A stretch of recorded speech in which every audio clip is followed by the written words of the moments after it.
All right, so moving on. So next up, we have Vlad, our VP of Growth, formerly SDR lead here at Reply. We've been working with Vlad for many, many years. Vlad is the person who set up most of our cold outreach campaigns, cold outreach strategies here at Reply over the years. And he will be sharing his insights on effective cold emails based on our own data from millions and millions of emails sent through Reply. Vlad, welcome. So you can take it from here. Thanks, George. Hey, everyone. Love the previous session. I've been watching it.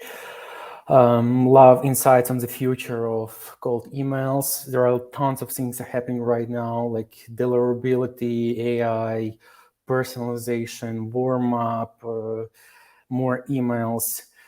Lots of things are happening right now, and probably I will have something relevant on this topic as well. Let me share my screen and let's get started. So today we'll be talking about data-backed insights on effective cold emails. So here at Reply, we are lucky enough to have ability to kind of get data-backed insights about cold emails, because we can analyze and anonymize data of our customers, what works, what not, etc. So we can analyze millions of emails sent through our platform each month.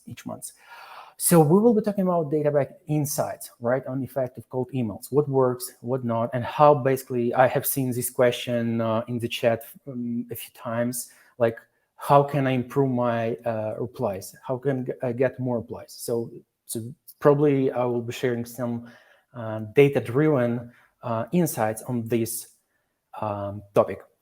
Okay, my name is Vlad, and I'm growth leader here at Reply with SDR's background. I have spent probably 7 years sending thousands of emails, creating like, I don't know, maybe hundreds of sequences, lots of them basically. So I would love to share what we figured out. So today we will cover 3 things: subject lines, because subject lines are the very first thing people typically see when they open their email inbox. Number 2, it's going to be email templates, and then some bonus content. First of all, why it's matter? Here are some email stats. First of all, 99% of email users check their inbox every day. And preparing these slides, I realized, well, email is probably the most email clients can retain lots of users like for a very, very long time, right? Because we have to check our inboxes every day. 33% of email recipients open an email based on the subject line only. So they decide whether or not to open their email just based on the subject line. 45% of subscribers of recipients say they are likely to read your email because of who it's from. So probably if you have a well-known brand, if your CEO is active on LinkedIn, so probably it makes sense to use that asset, right? Because people tend to open emails from someone they know. Mobile devices shop up to 30 characters from an email subject line, so it's also important. Emails as the first thing 60% of people check in the morning, so it's super important to be in their inbox when they open their email client. A majority of email views come from mobile devices, so again, we have to embrace mobile first email templates, cold outreach, followed by desktop, just 40%. So yeah, mobile first future is here already. And number 2, number of email users worldwide just keeps growing. We will have almost 4.6 billion email users in 2025. So cold outreach won't die. I hope so, right? Because we will have lots of new users in new countries, in new continents. They will adopt email clients, and probably they will run businesses. They all need an effective way to communicate. So email will be still an effective, I hope so, and I think so, that email will be an effective channel in this decade. So let's get started with subject lines. One thing I've always been curious to find out, could the length of subject line influence like the open rates? And we decided to grab this data and analyze subject line length, number of words, and we can say that for sure that subject lines with 1 to 4 words generate the higher possible open rate, average open rate. Then it starts declining. The more words you have in your subject line, the longer subject line is, like the fewer opens you will get. And the same, by the way, happens with average reply rate. For some reason, they dislike replying to long subject lines. And an interesting insight here is, I guess, there is a huge red flag for empty subject lines. Never send empty subject line, because on average, your reply rate, open rate, sorry, will be 20% in comparison to 32% on average, based on our analyzed data. So I will recommend you to stick to 3, maybe 4 words max, and then just play around with this data. On the other hand, I have seen some other similar researches on subject line length, number of words, and they say an opposite. They say the more words you have, the fewer replies you get, like significantly. So we will analyze this data set again, just to make sure everything is correct here. But again, just play around with your subject line length and stick probably to shorter ones. By the way, feel free to ask your questions. We will go through your questions later. If you want, you can follow me on LinkedIn. I will be happy to answer any questions about data-backed insights from this presentation, from these slides, and I will be more than happy to share way more charts. We have them, dozens of them. So as you can see here, length makes sense, because here's an email I received a few days ago, and then you can see there are like 1, 2, 3, 4, 5, 6 words, and the 6th one is like almost invisible. I understand it's my name, but it doesn't make sense. I don't know what you want to say, right? So probably 4 to 5 words, 3 to 4 to 5 words is a perfect choice. Case types, as any other SDR leader, salesperson, I'm receiving dozens of cold emails per week, I think. And recently I've noticed a trend that some SDRs and salespeople use all lowercase words. Like, as you can see in option number 1, sales development process at Reply.io, all lowercase words. And I got curious, is this a shiny new trend, or is this something that could help them get more replies, more opens? And then we analyzed this pattern, and we can surely say that subject lines that contain all lowercase words typically generate fewer opens on average. As we can see here, most uppercase subject lines generate more opens than an average result. So my probably suggestion here is not to use all lowercase words, but again, if it works for you, that's fine, that's your choice. But typically I stick to the third variation, most uppercase words, like sales development process at Reply.io. And then this morning I saw an interesting post on LinkedIn.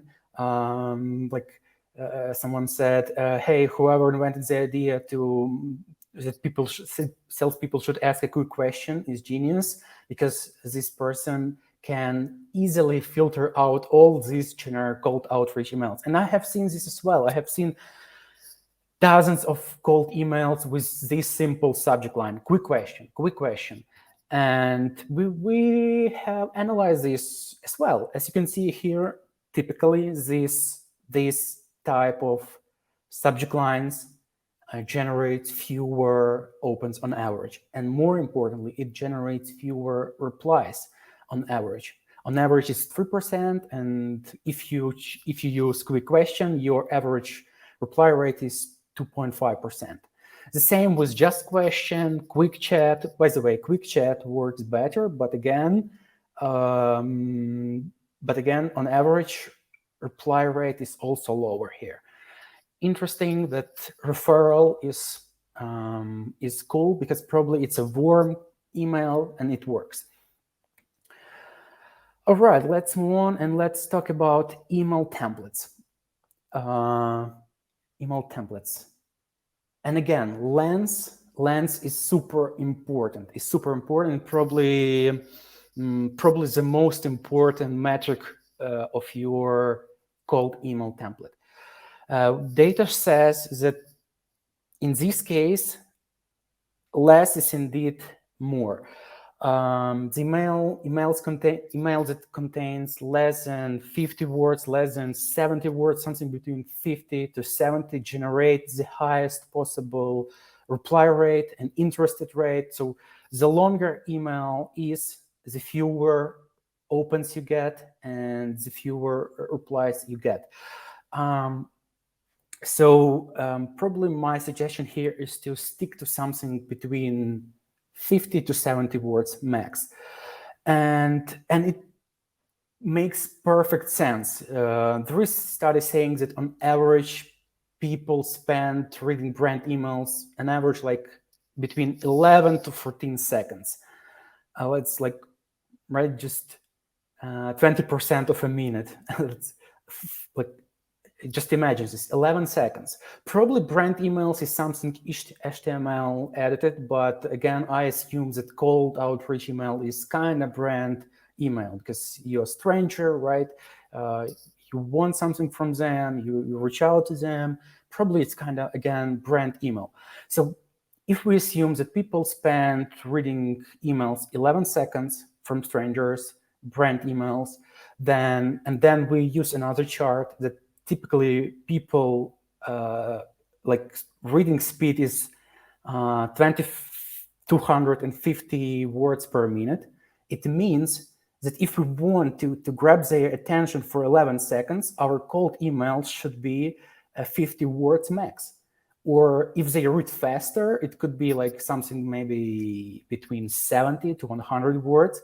And as you can see here, it indeed makes sense. So probably I would say this is the most important metric, length. I would suggest to stick to 50, 70 words. Great. Once again, probably people don't like really long cold emails, and the same with grades of paragraph. As you can see, here's an example of my cold email. There are 4 grades of paragraphs, whatever you call it. There are 4 grades, right? 1, 2, 3, 4. And we analyzed average reply rate and interested rate of cold emails and their paragraph or grades length. As you can see here, the cold email templates, which contain only 2 to 3 grades, generate the highest possible both reply rate and interested rate. Then it sounds like it doesn't matter if your email contains 6, 7, or maybe even 10 grades. Probably if you grab their attention in the first sentence, probably they will read everything else. But if you want to maximize your results, then I would suggest to stick to 2, 3, or 4 grades, just like this one. Maybe I could even improve this email and use just 3 grades. But again, I have no opinion on this for now. The next one is question. One of other elements I decided to analyze is questions. So I was curious because sometimes I see cold emails which contain more than 1 question. So typically it means, okay, so you want from me something, let's say number 1, then you want me something 2, then I'm a little bit confused, right? Because I don't understand what you want from me. Remember, the main goal of cold outreach is to have super like straightforward CTA. Like you want them to sign up for something, you want to book a demo, you want to get a reply, you want to click a link. So don't use lots of questions. As you can see here, interesting that as you can see here, average reply rate for cold emails that contain 0 questions get the highest possible reply rate on average. So probably I have heard lots of things about soft CTAs. So probably soft CTA with no question will help you get like surprisingly more replies, and an average interest rate is also higher. So the more questions you ask, you can assume that fewer you will get fewer replies. And if we compare cold email templates with 3 questions, we will see that they will generate 30% fewer replies on average. So what's my recommendation here? I would say use soft CTAs like worst conversation, or my favorite one with 0 question is, if this is something you're interested in, happy to share my details, or something like this. 0 questions, but soft CTA like reveals their interest, and they are more than happy to reply back. And the last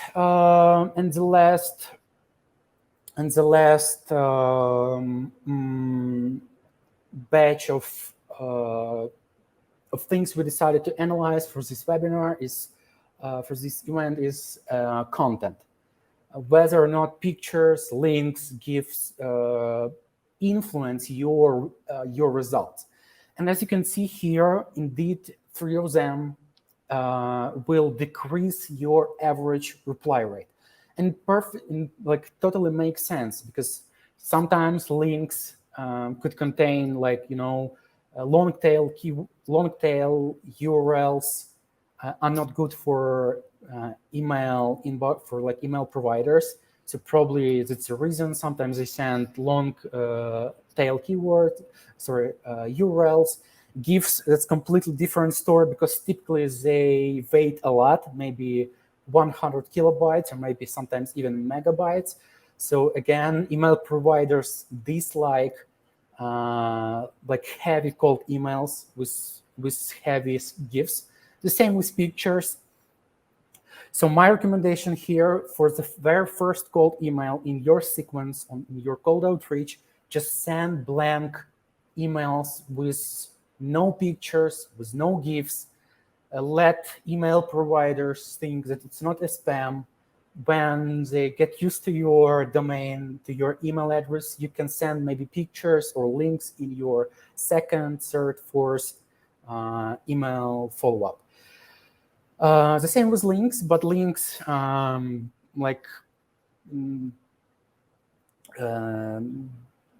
it's not a big difference in comparison to an average result, so probably links are fine. And if we summarize everything we discussed today, here a cheat sheet for you on how to easily improve your reply rates and deliverability. So again, 33% of people open emails based on subject lines. I will recommend to use 1 to 5 words in your subject line. Never send empty subject lines. Use any case, but not lowercase. Subject line is short version of email. No quick questions. Don't use this subject line. But again, if it works, no problem. You can keep using it. Always A/B test. And when it comes to cold emails and cold email templates, typically people spend 11 to 15 seconds reading brand emails. I'm not sure if it's true for sales cold emails, but I assume yes. So length is super important. I will recommend to stick to 50 or 70 words, or maybe even fewer. Think about this as a tweetable emails, something between 200, 300 symbols. Grades or paragraphs are also important. Stick to 3 to 4, maybe max 5 grades paragraph. Use one question max. One question is way better, and use soft CTAs like what's the conversation? Is it something you're interested in? How do you think? Is this relevant to you? Do you think it's interesting? If so, let's have a conversation, etc. Content matters. Avoid links, give pictures in the very first cold email. Use them in your follow-ups. And again, always A/B test, always. Here's an example of my sequence. Typically, I try different subject lines, and sometimes I change just CTAs, maybe my wording, just some small tweaks. Send like maybe from 500 to 1,000 emails per each variant, and then grab the best possible, the best performing results. Yeah, it requires some passion, it requires some time, but again, probably ChatGPT will help generate ideas for you faster, and this will help you. So again, always A/B test, because everything I said today, it's just data backed, but it's on average. Maybe you have better results already, I don't know. But again, it's perfect time to experiment. Again, bonus content. I will share links after my presentation in the chat. Again, we have made approximately 6 pieces of content based on data insights. And again, I will highly encourage you to check them out. There are tons of charts, tons of data insights. Also, I'm happy to connect with you on LinkedIn, I don't know, Threads, via my newsletter, whatever you think you prefer. Happy to answer your questions. And as always, thank you. Thanks for your time, and thanks for listening. Okay. So thanks, Vlad. We do have maybe 5 more minutes. So I think it would be a good time to follow up with some of the questions from the audience. Mainly, but by the way, as we were kind of checking those questions, and marketing has been submitting them for me to ask you, you continued with your presentation, and you asked quite a few of them. So we're going to skip the links question, but to the person who was asking, ideally you don't want to include links because the question was, what's the optimal number? The optimal number is 0, as we have seen at Reply, but your mileage may vary, of course. If your business depends on sending a link, that might be a little bit different, or at least consider sending it not in the first email, as we have discussed during the first session. So yeah, we can all comment about links. I will encourage you not to use in your email template, but again, you have signature. If you make this link show off in your signature, they will definitely click it if it's something you're interested in, if they're interested in your services or your product, etc. Okay, so by the way, before I ask those questions, I wanted to remind everyone listening or watching us, we are giving away a couple of $100 Amazon gift cards for sharing this event on LinkedIn. So feel free to invite your friends, your colleagues, whoever might be interested in the topic of on cold emails, because the next session I think is going to be very interesting. So the few questions we got, actually a few variations of from multiple people. So one of them is LinkedIn. So to what extent, and I'm paraphrasing, to what extent these best practices, these data insights that you have provided, Vlad, apply to LinkedIn outreach? And is it more or less on par, or is it completely different if we're doing LinkedIn or multi-channel outreach? Yeah, I will be honest here. I probably suck at cold calling and LinkedIn outreach. Not LinkedIn, but again, I have no data-backed insights on LinkedIn because it's way harder to collect data. It's way harder to analyze connection request, acceptance rate, reply rate, because you can basically track all of those things. So basically, I have no data-backed huge data sets on these. Again, there are some researchers from consultants, LinkedIn outreach tools, but again, they all are semi data driven. I would say it's always something. Yeah. Okay, that's fine. Let's. Sorry about that. Yeah. No, absolutely. LinkedIn is, again, from at least my experience, talking to agencies. Which, by the way, somebody asked about an agency. I'm gonna do a quick plug. So Diego was asking, how can Reply help my SDR agency? Diego, reach out to us. Reach out to me directly, george@reply.io. We have a separate custom version for agencies. So we have been working a lot with agencies. So we know the struggles, we know the pain points. But while speaking to agencies, I'm hearing that LinkedIn, while being kind of a closed system that's owned by a single company, so there's not a lot that could be extracted in terms of data points, although that's always evolving.